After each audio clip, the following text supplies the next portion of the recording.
नमस्कार दोस्तों, और स्टडी विद ज्ञान प्रकाश में आप सभी का हार्दिक स्वागत है। दोस्तों आज 9 अक्टूबर है और जैसा कि आप लोग जानते हैं कि 27 अक्टूबर ये वो डेट है जो कि यूपीपीएससी के एग्ज़ाम कैलेंडर में यूपीपीसीएस की परीक्षा तिथि है। लेकिन जैसा कि आप लोग ये भी जानते हैं कि सरकार की जो नई एसओपी है, स्टैंडर्ड ऑपरेटिंग प्रोसेस है, उसके मुताबिक केवल एक दिन में जिस प्रकार से परीक्षा हो रही थी उसी प्रकार से परीक्षा का आयोजन किया जाना संभव नहीं है। अब यहाँ पर आयोग के समक्ष दो बातें थी कि परीक्षा को 2 दिनों में कराया जाए, 26 और 27 अक्टूबर को ये परीक्षा कराई जाए।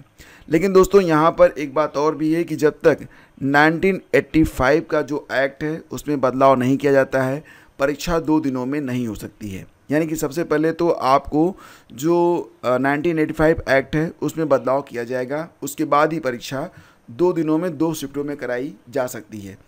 और ये जो 1985 का एक्ट है विधान सत्र में ही किया जा सकता है, जिसमें वक्त लगता है, इतना आसान नहीं है। यह एक पूरा प्रोसेस होता है जिसे कोई एक दिन 1 घंटे में नहीं कर सकता है। इसके लिए बाकायदा जो है जब विधान सत्र चलता है तो पूरी एक प्रक्रिया का पालन जो है किया जाता है, उसके बाद जो है ये एक्ट जो है अस्तित्व में आता है।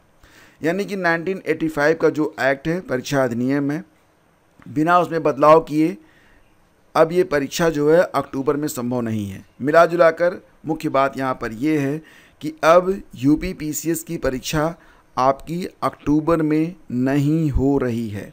ये बात बिल्कुल क्लियर समझिए कि यूपीपीसीएस की परीक्षा 27 अक्टूबर को या फिर अक्टूबर में नहीं हो पाएगी।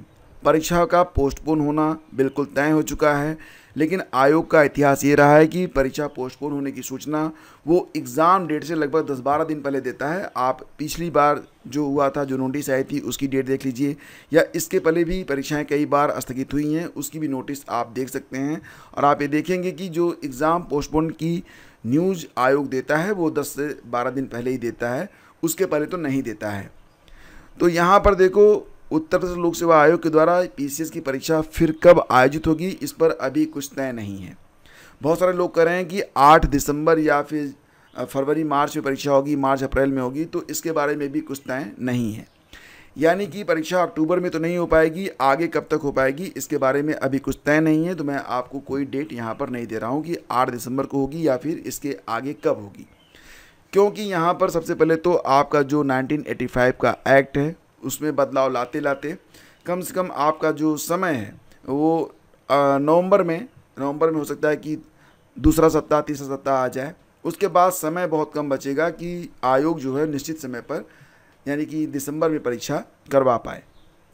तो फिलहाल एक बात तो बिल्कुल तय है कि अभी ये जो परीक्षा है उसकी नई डेट अभी तय नहीं हुई है। नई डेट जब आएगी तब मैं आपको उसके बारे में जानकारी उपलब्ध कराऊंगा। फिलहाल जो भी सीरियस एस्पिरेंट हैं उनसे ये कहना चाहूँगा कि आपके जो भी चैप्टर्स छूट रहे हैं, और अगर आप चाहें तो अब आप मेंस की जो आंसर राइटिंग है उसकी तरफ भी आप देख सकते हैं। तो निश्चित रूप से आपके पास जो समय है उसका सदुपयोग आप कीजिए। आरओ की परीक्षा लगभग तय समय पर हो जाएगी, क्योंकि तब तक जो ये 1985 का एक्ट है उसमें भी बदलाव हो चुका होगा, और ये भी संभव है कि परीक्षा जो है वो बिल्कुल 1 से अधिक शिफ्टों में ही होगी, क्योंकि यहाँ पर जो परीक्षा का पैटर्न है उसमें भी बदलाव किया गया है। तो आरओ को लेकर संशय मत रहिए। हाँ, एक बात ज़रूर है कि नॉर्मलाइजेशन की प्रक्रिया भी अपनाई जा सकती है। अगर 1 से अधिक शिफ्टों में परीक्षा होती है तो नॉर्मलाइजेशन ये ज़रूर होगा, और फिर उसके लिए भी कुछ चीज़ें जो हैं वो पहले ही स्पष्ट हो जाएँ तो बेहतर रहेगा। फिलहाल जो लोग यूपीपीसीएस एग्ज़ाम डेट को लेकर संशय में थे उनसे बस ये कहना चाहूँगा, एक लाइन में कंक्लूजन है कि आपकी परीक्षा अक्टूबर में नहीं हो रही है, और आगे जब डेट आएगी तो आपको मैं सूचित कर दूँगा। देखो, यहाँ पर उत्तर प्रदेश लोक सेवा आयोग की ओर से एक विज्ञप्ति भी प्रकाशित की गई है, जिसमें यहाँ पर ये कहा जा रहा है कि यूपीपीएससी के द्वारा जो 6 अक्टूबर को यूनानी चिकित्सा अधिकारी की परीक्षा आयोजित की गई थी उसकी आंसर की इस समय आयोग की वेबसाइट पर आ चुकी है, और अभ्यर्थी जो हैं वो अपना आंसर की देख सकते हैं। अगर किसी भी प्रश्न के उत्तर पर उनको कोई आपत्ति करनी है तो 14 अक्टूबर तक आप आपत्ति जो है दर्ज करवा सकते हैं। बाकी ये नोटिस है, इसको आप लोग पढ़ लीजिए। और डीएलएड के लिए यानी कि डिप्लोमा इन एलिमेंट्री एजुकेशन के लिए ध्यान दीजिएगा कि आज लास्ट डेट है ऑनलाइन आवेदन की, 9 अक्टूबर तक ये लास्ट डेट है। और 10 अक्टूबर तक आप फीस जमा कर सकते हैं। 12 अक्टूबर तक आवेदन का प्रिंट लिया जा सकता है। तो ध्यान दीजिएगा कि अगर आप डीएलएड में अभी तक आवेदन नहीं किए हैं और डीएलएड में आपको आवेदन करना है तो आज आपके पास ये अंतिम समय है, ठीक है। और ध्यान दीजिएगा कि चयन के लिए हाई स्कूल, इंटरमीडिएट और स्नातक के अंकों के गुणांक के आधार पर मेरिट तैयार की जाएगी और इसकी मेरिट सूची 16 अक्टूबर को जारी होगी। 17 से 30 अक्टूबर तक काउंसलिंग और विद्यालय आवंटन किया जाएगा। 13 नवंबर को प्रथम चरण के अभ्यर्थियों के प्रमाण पत्रों की जांच करके प्रवेश दे दिया जाएगा। तो ये बात बिल्कुल आप लोग दिमाग में रख लीजिएगा। और इसी के साथ देखो, इलाहाबाद हाई कोर्ट में नवरात्र और दशहरा की छुट्टियां शुरू हो गई हैं। हाई कोर्ट 14 अक्टूबर तक बंद रहेगा। ऐसे में जिन फ्रेश दाखिल केसों की सुनवाई कोर्ट में नहीं हो सकी है उनकी सुनवाई अब 15 अक्टूबर से होगी। रही बात मुख्य सेविका की, तो मुख्य सेविका की जो सुनवाई है वो 16 अक्टूबर को लगी हुई है। तो यहाँ पर जैसा कि आप देख पा रहे हैं कि 16 अक्टूबर को मुख्य सेविका का जो मैटर है उस पर सुनवाई की जाएगी। अब देखो, यहाँ पर सुनवाई की जाएगी या फिर अगली डेट मिलेगी, इसके बारे में तो तय कुछ भी नहीं है, लेकिन 16 तारीख को मुख्य सेविका की डेट यहाँ पर लग गई है, जो कि ऑनलाइन शो भी हो रही है। तो मुख्य सेविका वाले जो हैं फिलहाल यहाँ पर देखो, जो अभ्यर्थी हैं काफ़ी परेशान हो चुके हैं। हेड सर्वेंट के लिए यहाँ पर कुल मिला के 126 लोगों ने एक रेट डाल रखी थी और उसके बाद लगभग 26,000 पदों पर आई हुई भर्ती जो है वो फंस चुकी है। बहुत सारे अभ्यर्थी ऐसे भी हैं, या यूँ कहें कि केवल इसमें फीमेल एस्पिरेंट ही थे, तो बहुत सारे जो महिलाएं हैं वो ऐसी भी हैं जिनकी एज अब 40 ईयर से एबव हो रही है, तो उनके पास कोई भी दूसरा ऑप्शन नहीं बच रहा है कि किसी अन्य परीक्षा की तैयारी में लग सकें। तो अब ये मैटर बहुत जल्द क्लियर करना ये बहुत ही ज़रूरी है और इस रिस्पॉन्सिबिलिटी को जो भी जिम्मेदार लोग हैं उनको इस बात को समझना चाहिए। देखो, इसी के साथ खबर ये है कि शिक्षा मित्रों, अनुदेशकों और रसोइयों को मिल सकता है मानदेय वृद्धि का तोहफा। तो प्रदेश के 1,40,000 शिक्षा मित्र, 25,000 अनुदेशक और रसोइयों को दीपावली से पहले मानदेय वृद्धि का तोहफा मिल सकता है। तो बड़ी अच्छी बात है और जल्द ये प्रस्ताव सीएम के समक्ष भी रखने के बारे में कहा जा रहा है संदीप सिंह के द्वारा। संदीप सिंह नाम से यह परिचित होंगे, ये बेसिक शिक्षा राज्य मंत्री हैं। तो विधान भवन स्थित मंत्री के कार्यालय में हुई वार्ता में शिक्षा मित्र संगठनों ने मूल विद्यालय वापसी, मेडिकल सुविधा और मृत शिक्षा मित्रों के परिजनों के समायोजन की मांग की है। खैर, कई सारी चीज़ें यहाँ पर हैं, लेकिन मुख्य रूप से यहाँ पर बात यह है कि उनका जो मानदेय है उसमें वृद्धि की जा सकती है। तो इसके लिए जो मांग उठी थी, और ये आज की पूरी अपडेट से फ्रेंड्स। जैसा कि आप जानते हैं कि मैंने आपसे बार बार कहा है कि करंट अफेयर को आप लोग बिल्कुल भी इग्नोर मत कीजिए। करंट अफेयर के लिए आप लोग हर महीने का जो करंट अफेयर है, देखो यहाँ पर सितंबर माह का करंट अफेयर अलग से और जनवरी से लेकर सितंबर तक का करंट अफेयर ये अलग से आपको प्रोवाइड करवाया गया है।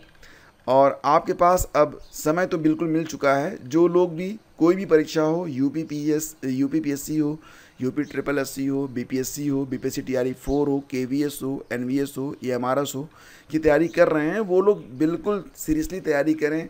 प्रतिदिन कम से कम मैं आप लोगों से यही कहूँगा कि 1 घंटे आप लोग करंट अफेयर को ज़रूर दिया करें। अगर ऐसा नहीं कर पाते तो 30 से 35 प्रश्न, बहुत बड़ा मार्जिन होता है, आप पिछड़ जाएंगे। तो यहाँ पर देखो, जनवरी से लेकर सितंबर तक की संपूर्ण करंट अफेयर आपके लिए उपलब्ध करवा दी गई है। और आपको अगर ये पूरी वार्षिकी चाहिए तो इसका भी लिंक वीडियो के डिस्क्रिप्शन और पहले कमेंट में है। और अगर आप पहली बार हमसे जुड़ रहे हैं करंट अफेयर के लिए, तो अगर आप चाहें तो ये जो मंथली PDF है इसको भी एक बार आप परचेज करके देख लीजिएगा। और निश्चित रूप से ये जो पत्रिका है ये आपके सारी उम्मीदों पर खरा उतरेगी। देखो, बात यहाँ पर पैसे की नहीं होती है, बात होती है आपके करियर के बारे में। और 10-20 रुपये आपके ज्ञान में ये अथाह वृद्धि करते हैं, ठीक है। आप लोगों से बहुत आगे निकल जाते हैं। और सबसे बड़ी बात ये होती है कि आपको पढ़ने के लिए एक बहुत ही सुव्यवस्थित और बेहतरीन स्टडी मटेरियल मिल जाता है, ठीक है। और रही बात विशेषता के बारे में, तो हमारी जो करंट अफेयर की PDF होती है फ्रेंड्स, उसमें सबसे अच्छी बात ये होती है कि हम यहाँ पर जब आपको कोई भी तथ्य बताते हैं तो उसमें सारे जो फैक्ट होते हैं स्टैटिक के, ये भी आपको जो है बता देते हैं। लाइक एज आप यहाँ पर एक क्वेश्चन देख सकते हैं कि हाल ही में किसने डूरंड कप जीता है। तो यहाँ पर इसका आंसर आप देख सकते हैं, नॉर्थ ईस्ट यूनाइटेड ने जीता है। डूरंड कप का यह 133वां संस्करण था। इसके बाद देखिए, डूरंड कप एशिया और भारत में सबसे पुराना क्लब आधारित फुटबॉल टूर्नामेंट है। इसकी शुरुआत हुई थी 1988 में, जिसकी पहली प्रतियोगिता शिमला में आयोजित की गई थी। और इस प्रतियोगिता का नाम तत्कालीन ब्रिटिश भारत के विदेश सचिव मॉर्टिमन डूरंड के नाम पर रखा गया था।